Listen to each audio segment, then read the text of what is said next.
Welcome back to my channel সোহানির রান্নাঘর। সোহানির রান্নাঘরে আপনাদের সকলকে জানাই স্বাগত। আজকে আমি আপনাদের সঙ্গে শেয়ার করব কিভাবে একদম পারফেক্ট এবং নরম ফুলকো ফুলকো লুচি তৈরি করবেন। লুচি বানানোটা অনেকের কাছে খুবই ঝামেলার মনে হয়, কিন্তু একদমই না। লুচি বানানো কিন্তু খুবই সহজ। তো চলুন শুরু করা যাক। তো আজকে আমি 500 গ্রাম ময়দার লুচি বানাবো। তো এখানে আমি একটা পাত্রে চালনি দিয়ে ময়দাটাকে খুব ভালো করে চেলে নিচ্ছি। আপনারা লুচিটা করার আগে আটা দিয়ে করুন বা ময়দা দিয়ে, অবশ্যই সেটা আগে খুব ভালো করে চেলে নেবেন। তাহলে কি হবে, আটার মধ্যে বা ময়দার মধ্যে যে দানা দানা অংশগুলো থাকবে সেগুলো নিলে সেগুলো আমরা ফেলে দেব। চালা হয়ে গেলে এর মধ্যে দিয়ে দেবো 1 চামচ লবণ এবং 1 চামচ চিনি, আর দিয়ে দেবো হাফ কাপ পরিমাণে সাদা তেল। এখানে সাদা তেলটা আপনারা অবশ্যই ব্যবহার করবেন। আপনাদের মনে হতে পারে খুব বেশি সাদা তেল এখানে ব্যবহার করা হয়েছে, কিন্তু না। সাদা তেলটা দিলে লুচি একদম ফুলকো হবে এবং খুব সুন্দর সফট থাকবে এবং অনেকক্ষণ লুচিটা ফুলে থাকবে। তো এখানে সব কিছু দিয়ে খুব ভালো করে আগে ময়দাটাকে ময়াম দিয়ে নিতে হবে। অবশ্যই কিন্তু ময়ামটা খুব ভালো করে দেবেন। তো দেখুন এখানে ময়ামটা খুব সুন্দর করে দেওয়া হয়ে গেছে, দলা মুঠোর মধ্যে চলে আসছে। তো ময়ামটা দেওয়ার পরে আমি এখানে দিয়ে দেব পরিমাণ মতন জল। প্রথমেই খুব বেশি জল দেবেন না, অল্প অল্প করে জল দিয়ে ময়দাটাকে মেখে নেবেন। তো এখানে আমি ময়দাটা অল্প অল্প করে জল দিয়ে খুব সুন্দর করে মেখে নিয়েছি। তো এখন আমি এটাকে খুব ভালো করে মেখে এখন মাখা হয়ে গেলে এখন ময়দাটার আমি পাত্রে রেখে উপর দিয়ে একটু সাদা তেল দিয়ে ময়দার ডোটার গায়ে খুব ভালো করে মিশিয়ে নিয়ে এখন এটা আমি 2 ঘন্টার জন্য ঢেকে রেখে দেব। আপনারা চেষ্টা করবেন ময়দার ডোটা অন্তত 2 ঘন্টা মেখে রেখে দেওয়ার জন্য। যদি 2 ঘন্টা সম্ভব না হয় তাহলে অবশ্যই যেন 1 ঘন্টা আগে থেকে মেখে রেখে দেবেন। 2 ঘন্টা পর দেখতেই পাচ্ছেন ময়দার ডোটা কতটা নরম হয়েছে। তো এখন আমি গ্যাসের মধ্যে লুচি ভাজার জন্য তেলটা গরমে বসিয়ে দিয়ে লুচিগুলো লেচি কেটে নেব। তো এখানে আমি লেচিগুলো যেভাবে কাটছি আপনারাও সেভাবে কেটে নেবেন।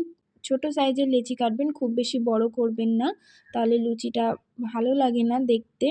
আমি ছোট ছোট লেচি কেটে নিচ্ছি।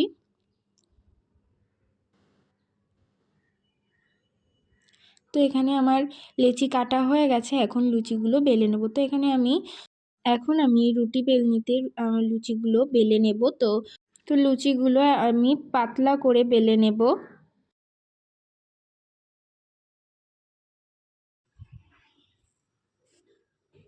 তো আমি এইভাবে একটার পর একটা লুচিগুলো বেলে নিচ্ছি।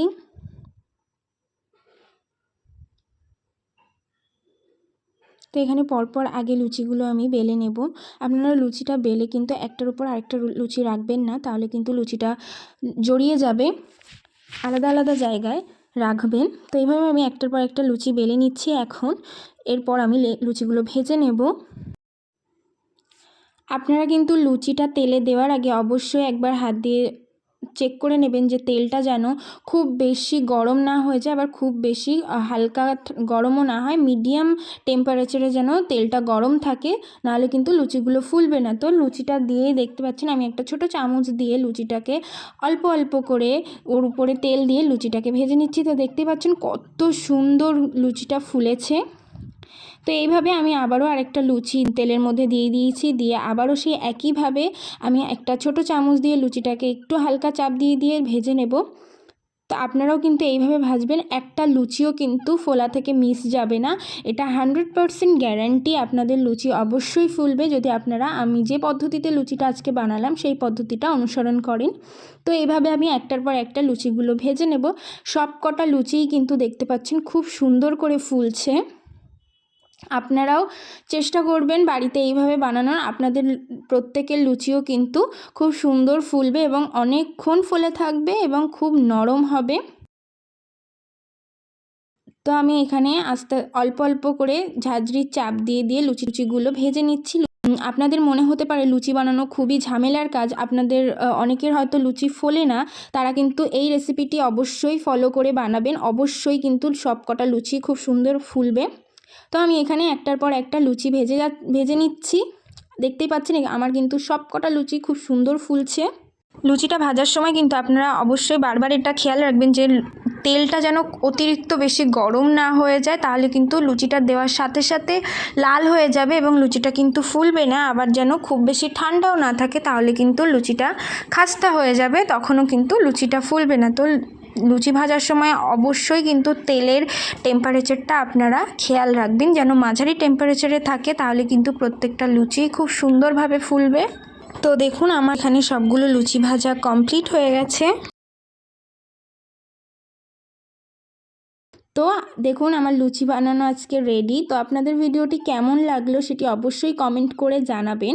আর কারা কারা বাড়িতে আমার রেসিপিটি ফলো করে লুচি বানিয়েছেন তারাও কিন্তু অবশ্যই কমেন্ট করে জানাবেন।